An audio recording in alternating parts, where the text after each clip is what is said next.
Hello, everyone. I want to start. It's 3 p.m. It's football day, football match day. So I want to say I really appreciate that everyone is here and listening to the presentation. Creating an effective security operations platform. Obviously, we have 15 minutes. It's impossible to go through this topic in a detailed way. But what I want to say is after my presentation, we'd like to invite you to our booth, and we're happy to do a live demo, live presentation of the system if you'd like to see what it does. I don't think many of you heard of SecuVisio before, and the reason is we've only started internationalizing business last year. It's a company founded in Poland. We have more than 150 customers. And they're spread, all over the market segments and, industry, finance, hospitals, power plants, etc. So it's pretty universal. And what I want to say is over 70% of our staff is technical people. I'm not, but I'm really happy that we focus on technical people and on innovation. A few years ago, I did a little study on my own. And I asked around 85 customers, a cyber resilience level, on a scale from 1 to 10, where are you? And of course, we had different answers. And some people would say, we're 8, we're really good. And some would say, we're 2, we're really terrible. But the average answer was around 4, right? 4, 5, 3.8. And it was about 6. I think it was about 6 years ago. And my belief is that we're here in 2024, and that's still the case. We talk so much about innovation in cybersecurity, about all the cool stuff, AI, but when it comes to an attack, we're still at 4. Unfortunately, we don't have a black box that will, like a magic wand, will bring you to 10. But our journey, or our goal is to help you with the journey to speed up the process to finish. Maybe not at 10, that's a little unrealistic, but around 8 and 9. And so let me tell you how we can do it. There are certain challenges of cybersecurity operations, and if we had more time, I'd love to ask you and what these are. But I think you know that it's technology. That's one thing. The other one is the people, and the third one is the money. Right? So technology. What I'd like to point out is we as vendors, we talk a lot about innovation. Yet, if you look at Silicon Valley, what happens, how does innovation happen? It happens through acquisitions, right? Cisco acquired Splunk, Palo Alto acquired Curator, Logarithm and Exabeam joined forces. So very rarely you see an in-house innovation. And George Kurtz, who's the CEO of CrowdStrike, said that one of the biggest problems in cybersecurity is that you have multiple agents, multiple consoles. It's still, best of breed approach. And even if you have solutions under one brand name, you still end up with multiple consoles. So I believe that this is a real issue because it makes it very difficult to find things when you have to switch between different solutions to find what you're looking for. The other thing is, I've never met a customer who would say, I don't have problem with people, with experts in cybersecurity. I have enough money to pay them well. And when if I hire inexperienced people and I train them, I pay for their training, they're so loyal that they will never leave the company. Right? That's obviously not true. So somehow you have to manage that aspect as well. And find the right balance between, protecting your expenses and hiring the right amount of people so they're not overloaded with work. And the last thing is money. Again, never heard from a customer saying, this solution is really too cheap. I want to spend more. Right? They don't. And I think if you look at presentations from big companies, and it's nothing personal really to anyone, but when they show you their customers, they show you how many, like 43% of Fortune 500 customers are our customers. That's great, but not everyone is a Fortune 500 customer.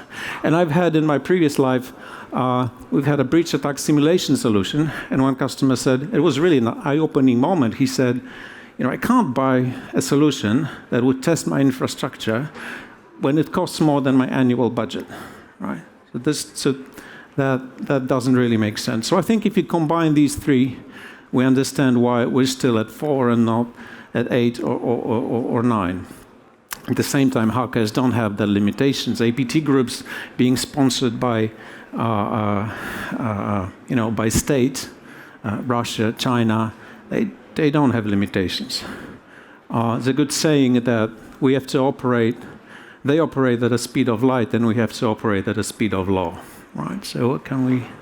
This is our mission: to simplify security operations and to enable risk management, to help customers achieve cyber resilience. Now, if you want to go through the process of cybersecurity management, you want to start with what you actually have on your network or in your infrastructure, right? What are your assets?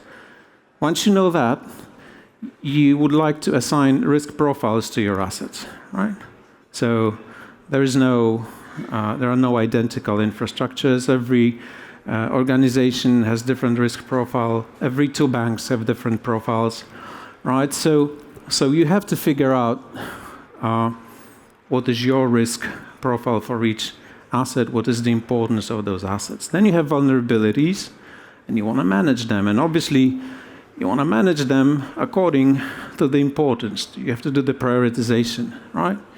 You manage vulnerabilities based on importance of business processes that you have.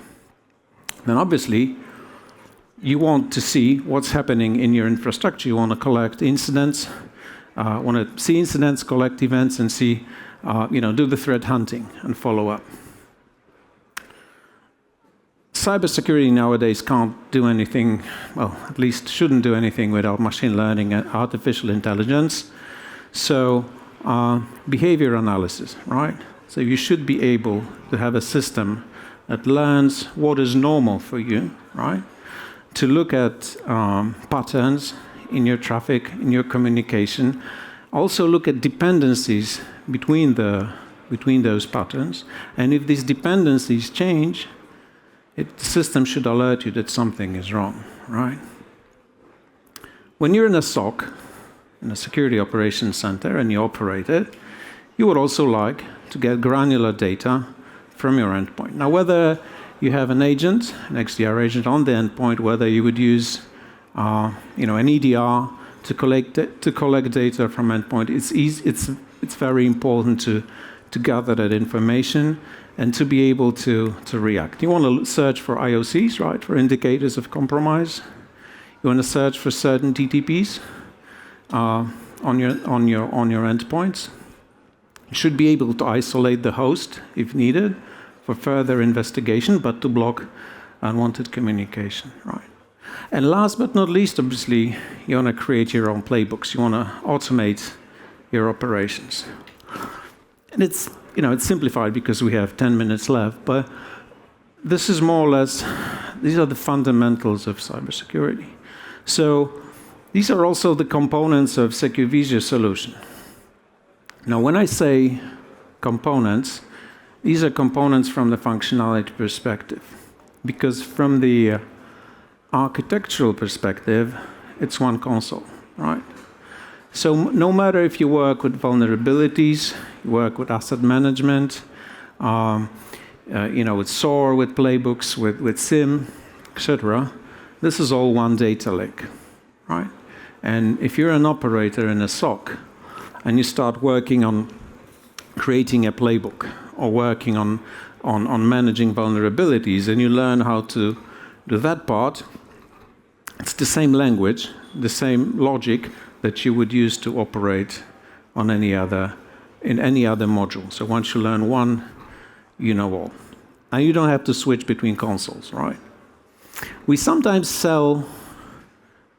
not always sell the entire portfolio, the entire solution. We sometimes sell vulnerability management. But just to draw a picture how integrated it is, there's no way for us to separate it, right? So even though you bought vulnerability management, you can still click on the console and you can see the full set of functionalities. On top of that, We do have a GDPR add-on in our system, which automatically applies different risk profiles to assets that work on personal data, right? So there's a different prioritization. These assets get higher priority. Obviously, we don't have everything. We do integrate with threat intelligence platforms, and it's pretty universal.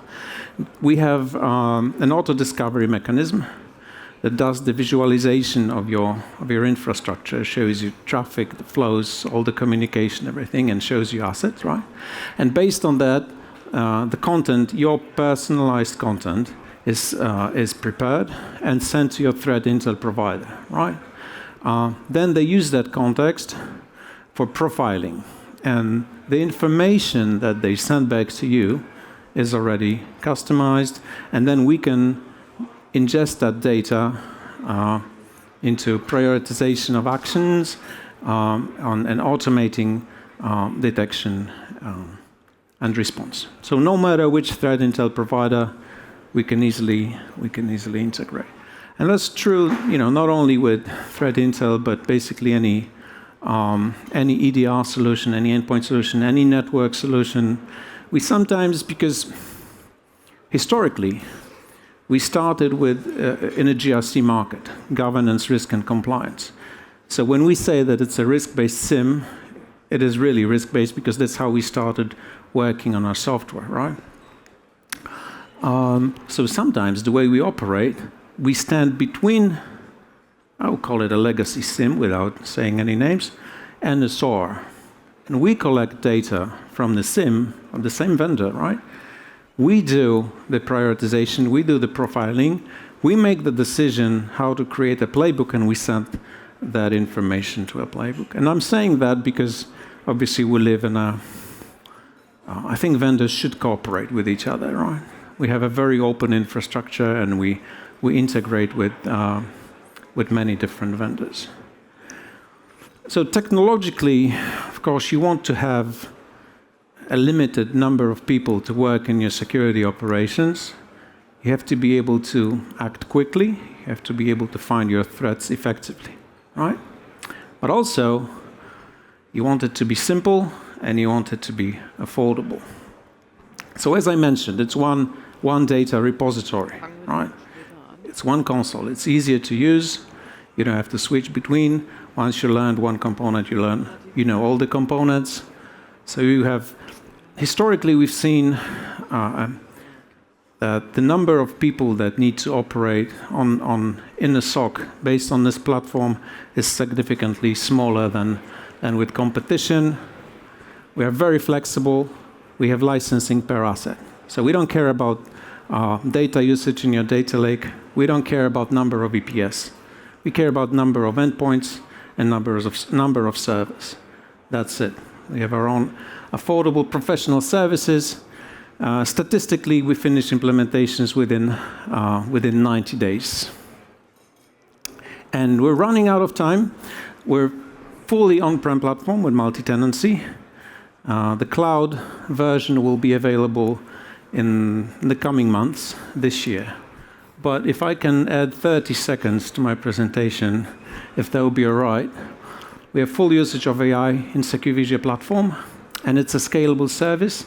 It can learn different things in different locations, right? It's a fully controlled data range, integration with ChatGPT, our own proprietary small language model, and we have advanced services. By the end of this year, we'll be able to offer you our own threat intelligence. These are our customers. That's it from me. That's how I was able to squeeze into these 15 minutes. But I would really like to invite you, because I think you can say anything on stage, but please come join us and see the live demo of our product. Thank you so much. Thank you for coming. Thank you so much. I'm very impressed how much information you can pack in 15 minutes. So, as you said before, we have now a little break and have some coffee, and then hope to see you later for the football match. I'm just glad I'm not from Hungary. Yeah. Thank you so much. So, thank you very much.